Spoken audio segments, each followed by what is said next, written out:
It was a rude awakening for students, members of staff and residents of the Government Science College, Kagara in Niger State, as they make frantic efforts at getting away as far as possible. At about 2 a.m., an armed group of people clad in military fatigue invaded the hostels and residents, breaking down doors, kidnapping anyone in sight. The school principal, who also escaped from the gunmen, gives his account. When they forced the door to open, before I know that, before I even come, I now burst into my bedroom and arrested me. There and then they now called me, bring me outside, that we should go to hostel direct. So they put me in front to the hostel, student hostel. So reaching there, they started arresting the student.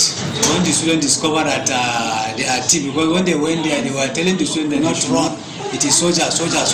More confirmed, I saw the person that came to my house in a flag soldier uniform. The other one with the uniform of Nigerian army.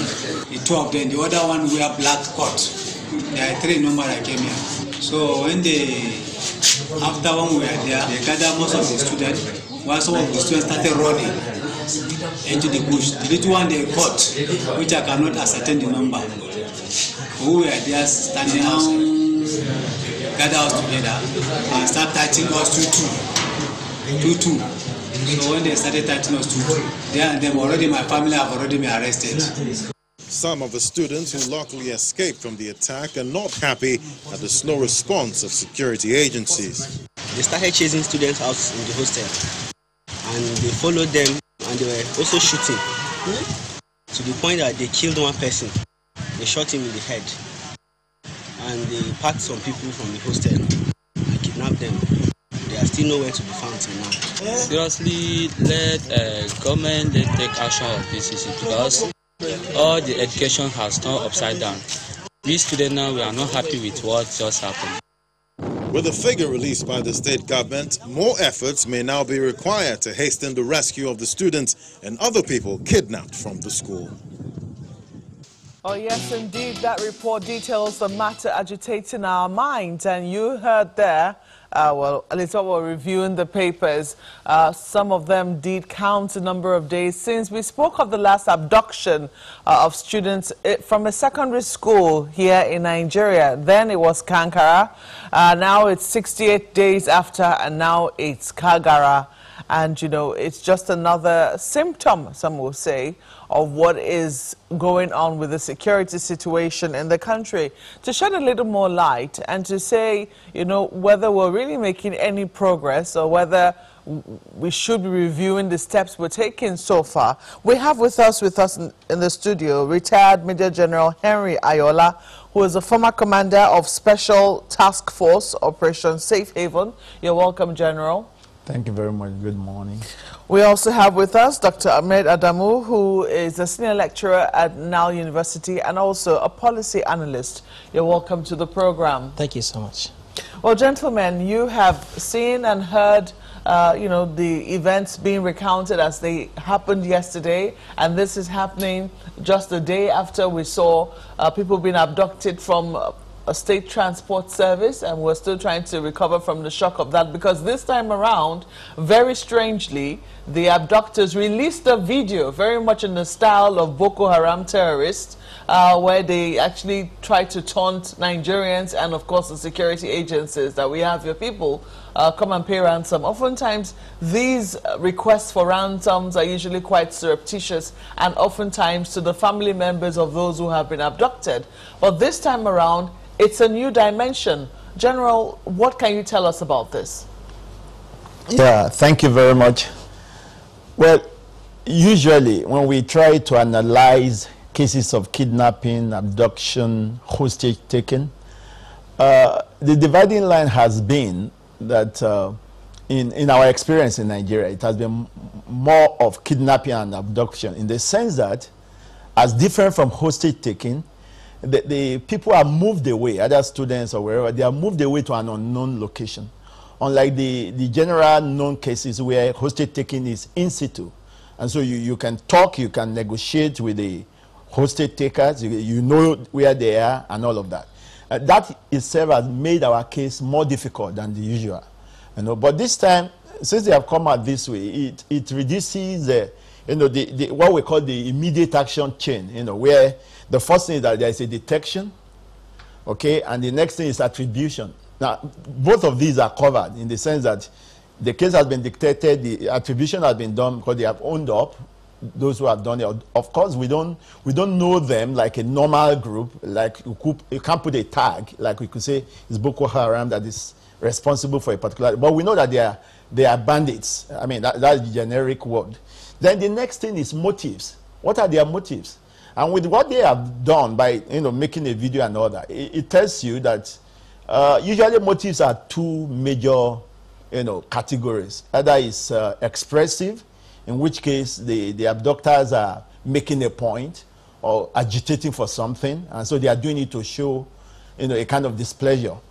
But in this case, it's also clear, the motive is clear because they're asking for ransom, which is the instrumental. That's the second category of motive, that people would do it as an instrument of getting something, in this case, to get money. Mm-hmm.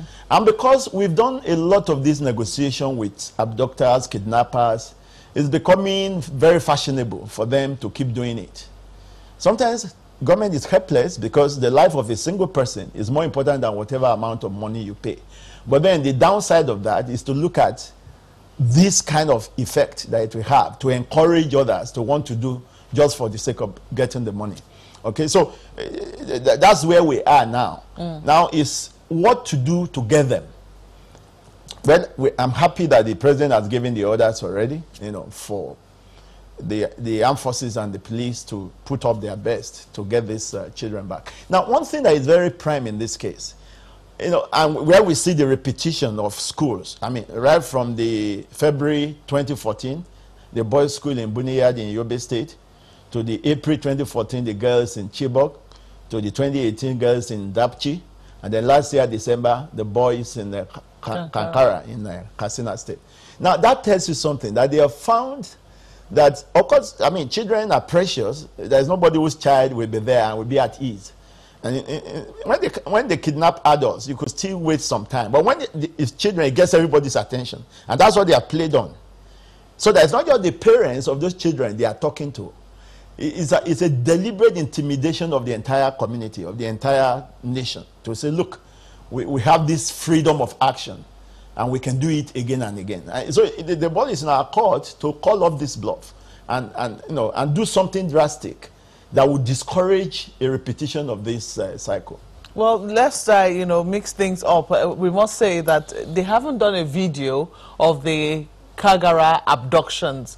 I only brought up the video that was done of the abductions in Niger State of the people who were taken on the state transport service, okay. Which happened just a day or so before this. We saw this kidnap in Kagara. But any surprises for you? Because in the last couple of weeks, we have been talking about the degenerating security situation. We've seen a number of governors go to pay the president a visit in the villa, talking about the security situation in their states. We saw the governor, more specifically, the governor of Zamfara? No, not Zamfara, the governor of Nasarawa State, yes. Talk about how Boko Haram terrorists have taken over a particular route, coming towards Abuja. So if we begin to see pockets of this style of abduction, should we be surprised? Yeah, we should also be worried. Because if you look at the trend, the escalation of the insecurity in the country, it's been getting worse and worse in different forms. Initially we didn't have this kind of cases of kidnapping, abduction, and this kind of armed gangs before. What we used to have was just militancy for oil and gas benefits back there in the south. But then we had the Boko Haram, and then we still have the Boko Haram around, and then we have the armed gangs, the armed bandits, the kidnapping, now the abduction, and the petty theft, the robbery going on in the country. So it's getting worse and worse. So we should be worried and concerned about the situation we are going into as a country. And this also tells us that we are not applying the right approach in handling these issues. We've seen what happened since from the issue of Chibok, and that these people went on to Dapchi again.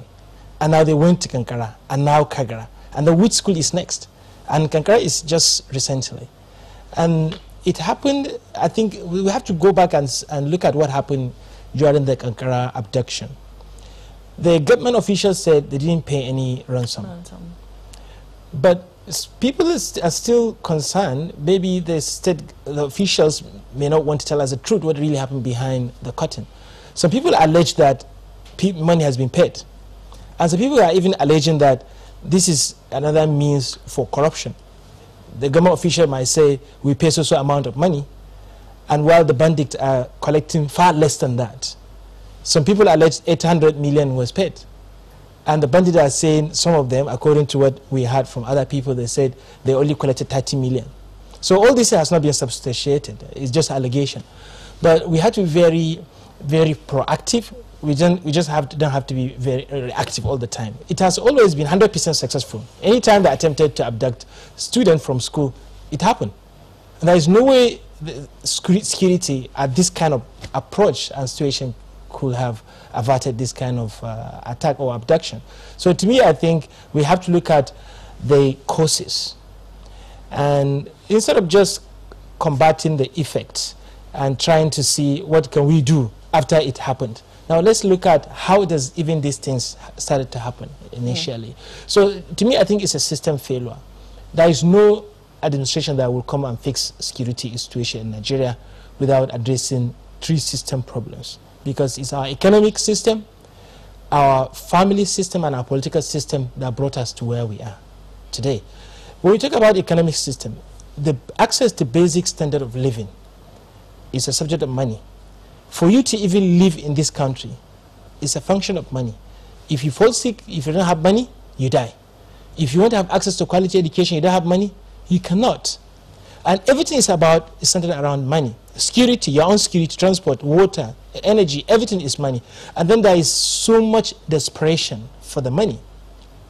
And if people don't have money to go to school, they don't have awareness. And then they can do anything because they're desperate. They can do anything for the money. And this is the desperation we are seeing in the form of kidnapping, abduction, and killings around the country. And sometimes these people are, they were potentially innocent people, these armed bandits. But because they are frustrated at the same time, they are desperate and they are frustrated. Maybe they've started doing some small businesses and they're not succeeding, they're not getting the money enough to pay for the basic standard of living. And now someone that is desperate and frustrated, what will happen to that person? Someone wants to go to school to get quality education. He doesn't have the money to do that because the system said you must have money to get access to quality education. Then what do you do? Do you think that we stand the risk of justifying this bandit? No, I'm not trying to justify, but to point to the cost, real cost. What I'm saying is that let's change the system so that it's just about your wish, your willingness to get access to quality education. If I want to get quality education, I will get it, even if I don't have the money. If I want to get healthcare, I should get it. It's economic system. We are operating an excessive capitalist economic system where everything is centered around money. And then why is the government? The government should be there to help these people. There is a lady that dropped from school. Why? Because he couldn't pay the tuition fees. They wanted to sell their house property just to pay for the school, but they couldn't do that. And now this woman, she's not going to the school. What will you want this person to do? And this may lead her to losing her character. And a young person wants to go to school. He doesn't have the money to pay for that. What would you want that person to do? So what I'm saying is we need to look at the future recruits of all these kind of gangs that are likely to come forward. Because these people are Nigerians. We see them around, how desperate they become. They want to really make it in life, but they couldn't get it. So to me, this is the first economic system failure. The second one is family system failure, because we fail to have population management system. Our population is growing, is exploding without control, and is overwhelming compared to our available resources. We don't have educational resources, health resources, and facilities to cater for the growing population. So we have to grow, we have to manage the population that will be compatible for our own resources. And that's number two. That quickly, number three is the political system. When we have this kind of expensive and at the same time lucrative political system, then the tendency of electing the right leaders is very minimal. And when we don't have the right leaders, there will not be justice. And if there is no justice, there is no security. So we have to go back to the fundamentals. When we say we capture these people, we kill them, more armed bandits will come up again because the system that is producing them is still there. So ever again, continuously, again and again, we keep going into this kind of excessive insecurity again and again. Well, we have to fix this system failures. Well, indeed, fix it we must, but some people will say we have to understand precisely what's going on because, excuse me, there are insinuations that there is a plan that would seem to overwhelm the state. You know, do you see that here playing out anywhere? I mean, the pockets of criminality we're seeing over and over again, when you see suspected or kidnappers holding RPGs, I mean, it does raise big questions as to what exactly they're trying to tell the state. Yeah. Okay, you want me to handle that? Yes, please. Okay. I agree with a whole lot what Ahmad had said, but I think most of the profiling that have been done so far had shown that most of them are non-Nigerians. And let's go back a little, let's back up a little. The history of kidnapping in Nigeria, before the 90s, you know, banditry was something strange to Nigeria. I mean, we had things like armed robbery and, you know, petty stealing and all of that, but banditry has its origin about the mid-90s, which was a fallout of some of the internal crises of our neighbors, all the way from Libya, Mali, then Chad, Niger, you know, the changes that happened, the power changes that happened in those countries, and those who were displaced, who were loyal to one of the faction and the other, and they had arms, and they strode into our country, of course, because the borders were porous. They are still porous, because, I mean, so that was the beginning. In fact, what we call multinational joint task force now, with the headquarters in N'Djamena, actually started about between that 1994 and 1998. Precisely 1998. It was a small task force, an army task force. It was called Task Force 20, which was meant to check this influx of these foreigners with arms and so on. And because they needed to feed, they started with just blocking roads and robbing, you know, passengers and things like that. That's the basic, you know, start point. And of course, later it grew. Then Chad and Niger came in because, of course, they recognized that these problems this flowing in was coming from their end. So they joined, and it became a three-nation thing. And then it grew later when Northern Cameroon joined it. And that was one good thing that this administration did when they came in 2015, to boost the multinational joint task force and move the headquarters to N'Djamena. That's what happened. So we know that this is like more of an external thing to us. Now, but the issue is, so it trumps up the issue of border control, border security. It trumps up the issue of to what extent can we allow, I mean, people are, you know, giving the reason of, say, oh, ECOWAS protocol allows ECOWAS members to come into our country. But ECOWAS protocol does not mean that people come into our country and override your local administration and rules and regulations. No. I mean, that you can live somewhere doesn't mean you go there and take anywhere you like. Either it's outside the urban planning, you know, program of the place. Either nobody does that. Nobody allows that anywhere.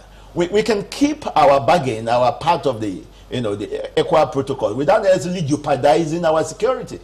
Okay, so and there's still rules. I mean, if you go to Ghana or Togo today, you have to show your passport and it has to be stamped in and things of the stuff. I mean, the fact that you are free to go to a place doesn't mean you go there and override and obliterate their rules and do what you like, when you like, how you like, if you like. No, it's not done. But General, it raises big questions. If you say that, you know, indeed you try to trace a bit of, you know, the history of banditry and kidnapping in the country. However, you know, it raises questions about the capacity of our security agencies, because some people will say we should have seen this coming. There should have been projections. If we see that, you know, problems are happening in neighboring countries, it would definitely have implications for us. When we saw the fall of Libya, for instance, and yes, people were talking about how arms will now you know, flow freely down into West Africa and all of that, you know, we should have put measures in place. It does look like we were caught unawares. Yeah, the issues are not that straightforward. You know, these issues are not like black and white. There are gray areas. First, we must recognize that most of our boundaries in the northern part of the country share kith and kin across those borders. I mean, in some part of Yobe State, it's like somebody living in Ikoyi to Victoria Island. When he crosses the border, he doesn't even know he's crossing any border. You know, I mean, there are kith and kin across those borders. Like that in almost all border communities. And because it's a large expanse area, you know, in the south maybe it's not as pronounced because the pathway are limited. But in the north, because of the terrain, I've been to Yusufari before. All of those Yusufari, they are pure deserts with no road, with no thing. So, I mean, everywhere is way. So how do you control influx in those kind of places? How many fruits? Of course, today, with technology now, there is so much that can be done. But all of these are capital-intensive, you know, projects. When you are talking of a nation with so many competing needs, each sector crying for attention. There's so much, but there's still, I mean, the way it has come to us now, we got to give it a better shot than we've been doing. That's what, you know, it means. You know, and again, for me, I look at it. You made the point. There is a build-up. There's obviously a build-up. Why is it suddenly that banditry is everywhere? Is there an external conspiracy to destabilize Nigeria? We should be asking that kind of question. And for us, is there a connivance? Because, I mean, if you come from outside to my country and you are making my country ungovernable, or you are jeopardizing my security, it should be easier for me to deal with you as a foreign element than dealing with my own you know, people. So why have we condoned it this much? These are the kind of questions we should be asking ourselves. And if it's happening concurrently like this, then it means, I mean, I have a background as a signal officer. That's what we call traffic analysis. When you begin to see traffic in certain direction, there are many interpretations as to what that portends. You know, where are we heading to? What is to be gained by those who are behind this? What are we trying to achieve? You know, so these are all the questions that should come up. But of course, there are things that can still be done. Now, I'm glad that different arms of government are paying attention now. Before, we were leaving everything to the executive. We've seen the Senate coming up with ideas, talking about, you know, asking the president to declare a state of emergency, suggesting state police. These are great ideas. Okay, so they need to drive it through. But they have been on it since last year. At the minimum, it does look like this time around that is the executive that is foot dragging. Well, I mean, they can do their own part as the legislative arm. Yes. So whichever part the executive has to do, we have to take it off from there. But I look at it this way. Okay, we saw the new service chiefs went there immediately. And I think it was the same day they were just finishing from their clearance from the house, you know, and I listened to the new chief of army staff, Ibrahim Atahiru, General Ibrahim Atahiru, and he made one point that really gladdened my heart and gave me more hope. His new vision for the army is crafted in such a way that he said within a joint environment, which is one thing that I've been missing, the synergy, you know, that ought to be. So I look forward to, you know, most of the operation happening jointly, and the control being excised from the defense headquarters, so that there is economy of effort, there is concentration of force, and then that will give us the advantage that we ought to have, instead of having, you know, sporadic efforts here and there. And if the armed forces, and of course the initiative that the NSA also took in calling the service chiefs together and forming, you know, a security committee that will be doing this kind of assessment from time to time. These are good steps. So there's a whole hope in the new setting, and with the hope that they will get all the support also. I mean, it was a former president of France, Georges Clemenceau, who says that war is too serious a business to be left in the hands of the generals. Now, what that means is that the dominant political strategic level is where most of this, you know, boxed up. You know, and so we have to, that has to come to bear to make a difference. If not, we will just discover that even the change of services will not make more difference if they don't get all of that support from that level. Now, that's one area. The other area to look at is this. Let's look at, now we said attribution is settled, isn't it? But the attribution this time, like I said, is not even tied to a known name. Okay? So again, that still leaves a lot of intelligence loophole as to who are these people. Apart from the fact that we know that most of them are foreigners. Okay? I mean, you cannot use the excuse of your survivor to destabilize a whole nation. Okay? So we should be asking, is there something more? And if there's something more, what should be our response? Because all these are still postulations. Because what I find out is that when you want to do analysis, and your analysis are based on false facts, then you are likely to be engaged in an exercise in futility. We need to first of all get our facts right. What exactly is the problem? Who is this enemy we are fighting? It's only then our analysis could be correct, and then we can then prefer, certain measures. But let's take, for example, that at least we know this much, that they are mainly foreigners. So what should we be doing? Usually, notwithstanding the divisions in the nation, when there is an external aggression against a nation, we ignore all our differences and unite to fight that external aggression. That's what we should do. Are we agreed that this is all external aggression? That's an odd proposition I'm making. I'm making an if proposition, an odd proposition. If that is the issue. If there is actually an external conspiracy, and we want our nation, then the odd proposition will be that we should unite. I've seen it's good that the governors are moving, talking among one another and all of that, and yeah, we should unite, and we should be seen to be facing a common enemy.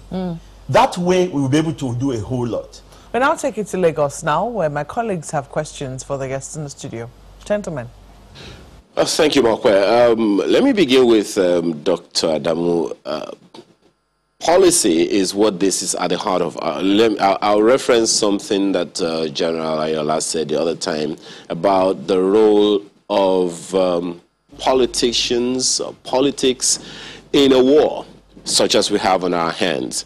If we are looking at policies, in what way do you think policy may have been responsible for the crisis we have on our hands, and what should we be doing now to tackle the issues? I think first is to understand the sources of this conflict, the sources of this insecurity. And I started talking about the system failures. So you cannot come out with policy until you do a research.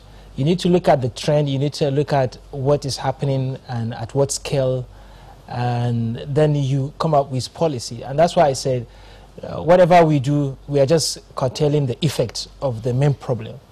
The main problem can only be understood when we look at the system issues, because these are the insecurity we have in the country are effects of system failures. So for us to really fix this insecurity problem, we have to look at these system issues, like I mentioned.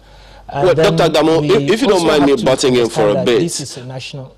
Just a moment. Now, let's get into certain specifics, perhaps as an example. Now, we have been talking about this farmer-herder crisis for a good number of months now, and that is even just at the time that we have a pandemic on our hands. And definitely, you know, it has cut across, the issues have cut across so many other strata of our lives. Economic, food shortage is something that we're talking about now, you know, largely, and all of that. So if we're going to take an example of this farmer-herder clash that has festered into so many other departments of life, what system failure or what policy failure are we dealing with? Yeah, farmer-herder issue, I believe, is the genesis of some of our crises, especially in the border states. You know, initially when it started with cattle rustling, when some people started stealing these cattle from the herders, and then then in the process of recovering these cattle and the innocent herders lost their cattle, and then they become angry, they become agitated, and they felt that they are neglected and there is no concern for them in terms of providing infrastructure. They left outside the main towns and they live in these rural areas. They are deprived, and that's what made them agitated. And I think we have to look back into those issues that lead to all this insecurity. And that's why I want to also refer back to what General said, saying that this could be the influx of foreign armed gangs coming from other countries. I believe the insecurity we have is internal. I understand there could be proliferation of arms from neighboring countries, but I believe these armed bandits are Nigerians. We may not recognize them as Nigerians because we neglected them and they were left out there. We thought they are not our problems because we thought we are okay because we can take care of our children.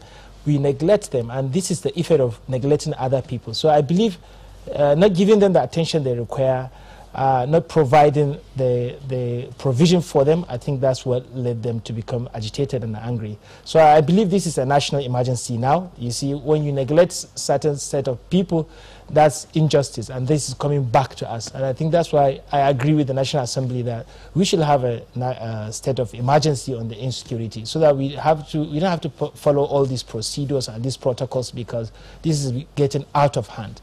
So I believe we have to look at the population issue, population management. We don't want to give birth to population and to people that we cannot cater for.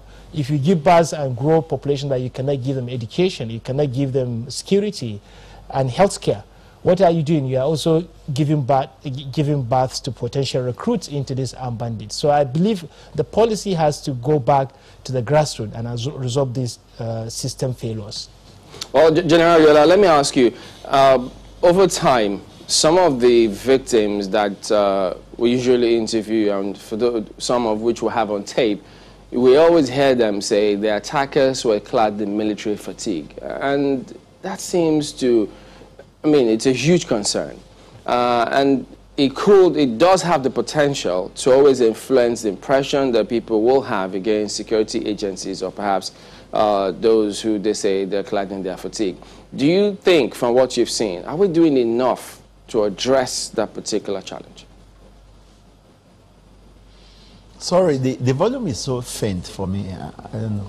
I didn't get quite that question. I got the last part very well. I didn't get the background. Okay, I was talking about many of those, well, I mean, for those who we have on tape, we've had quite a number of them say, the victims now, that the attackers are clad or usually clad in military fatigue. And this could affect the confidence, the trust that they have with security agencies. Do you think we're doing enough to address that? Oh, okay. Thank you very much. I think I got it now.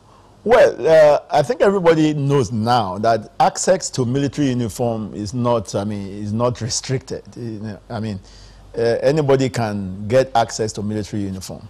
So, of course, there are usually some basic identification issues that you can use to distinguish between either they are Boko Haram or bandits who are using military uniform. Camouflage uniform can be bought in the market, can be brought from abroad, so it's no longer an issue. But I think the more that the government forces can do is to give confidence to the people and to keep some kind of enlightenment program on to distinguish false people in uniform and the real uniform forces. But that shouldn't have any serious effect with what the forces are doing to help the situation. Yeah, that's what I would say about that. But again, talking about the real issue, the real security issue, I think it brings back to light what we have been advocating, the issue of restructuring.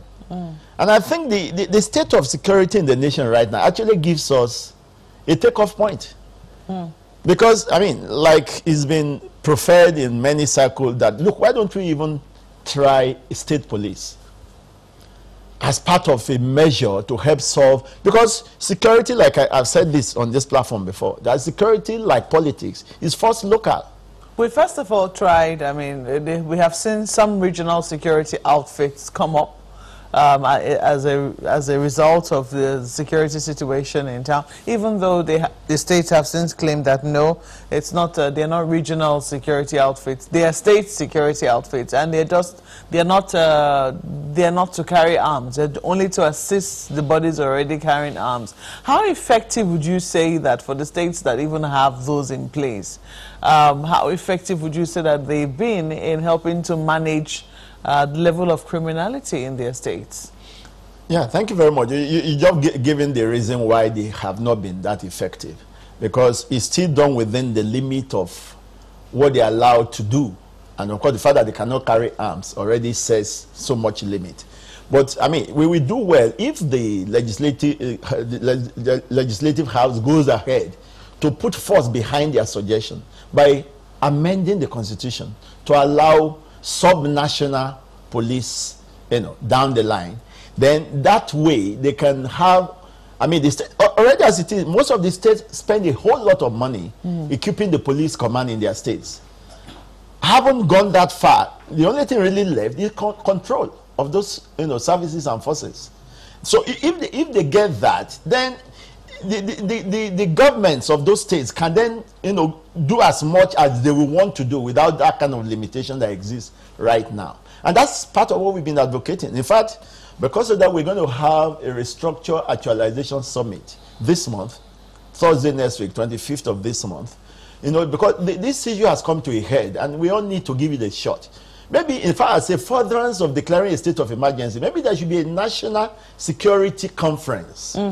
Some people will say it's another talk shop. But let me quickly pose this. And we really shouldn't get tired of talking, because as people say, it's better to judge than to war. Yeah. But, some people will say, are we learning any lessons at all? I mean, the fact that we're chronicling now the number of schools that are being attacked, and as General pointed out, it seems this is now lucrative business. I do recall very clearly that in the wake of the Chibok kidnappings, which we are yet to recover from, because not all of the girls were recovered, there was a safe school initiative which was launched with a bit of fanfare, that at least at the minimum schools should have some minimum level of security. It looks like we've abandoned that thoroughly, especially when you look at the list of kidnappings that we've seen afterwards. What should we be doing about the safety of our schools? Because we also stand to jeopardize the future of our children when we continue to shut down boarding schools as a result of the security situation, don't we? Yeah, I think in terms of scaring the country, I don't want to look at it from scaring a particular location or look at scaring a school. Because if you scare the school, what about homes? What about roads? People nowadays cannot travel. What if the student along the way, they were kidnapped? Just a few hours before the kidnapping in the Kagara, you said some people in the bus were kidnapped. What about those people? So it's not about a particular group or section or location in the country. It's the general security of the country we're talking about. We understand the importance of education. And this poses a threat to the access to quality education for the future generation. And if young people are now afraid to go to school because they don't know which school is next, now that tells you that the future is really not bright, because these are the people that have to be in school right now. And to me, I think what happened in the previous school kidnapping is what gives birth to this one. Because the reason why we have to bring up schools, because we see over and over again of that because like boarding schools have, especially government boarding schools that are not very strong in terms of protection, have been the ones that have been the subject of attack. Yeah, I support we should maintain or provide relative security for schools, so that at least this could be minimized. But these people that have sophisticated arms, they can even overpower the security provision you might provide. And that's why I say we just have to look back and see where these things coming from and fix the sources. And I think giving them money or giving them ransom is what motivates them to do it again and again. And I think, to me, being very light with them is not a solution. And I support some politicians that believe that these people are not people that you sit down with them on the table and negotiate, because these people insult us as a country and they kill the Nigerians, and then you are now saying come and reconcile with them. Though I appreciate this kind of measure is being done in Zamfara State, it was effective. At least there is a minimal reduction. There is a reduction in this kind of cases. And now what these people are doing, they now go to Zamfara and hide because there is a reconciliation, there is agreement that they accept they should not do any operation in Zamfara State. But what they do, they come into Katsina State and attack, and they go back to Zamfara.